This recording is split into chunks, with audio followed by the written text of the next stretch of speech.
Narsingdi fire service ও civil defence স্টেশনের আয়োজনে ভলেন্টিয়ারদের নিয়ে মিলন মেলা অনুষ্ঠিত হয়েছে। গতকাল সকালে ফায়ার সার্ভিসের কার্যালয়ের সামনে প্রশিক্ষণপ্রাপ্ত ভলেন্টিয়ারদের নিয়ে এই মিলন মেলার আয়োজন করা হয়।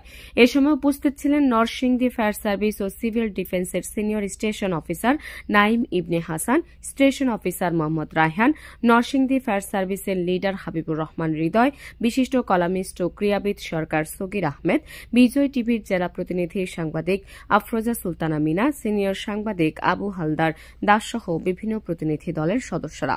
মিলন মেলা ও আলোচনা সভা শেষে নরসিংদী ফায়ার সার্ভিস ও সিভিল ডিফেন্সের কাজে ব্যবহৃত বিভিন্ন সরঞ্জাম ভলেন্টিয়ার সদস্যদের মধ্যে প্রদর্শন করা হয়। এছাড়া কোন সরঞ্জাম কোন কাজে ব্যবহৃত করা হয় তা সম্পর্কে ধারণা দেওয়া হয় এবং হাতে কলমে প্রশিক্ষণ দেওয়া হয়।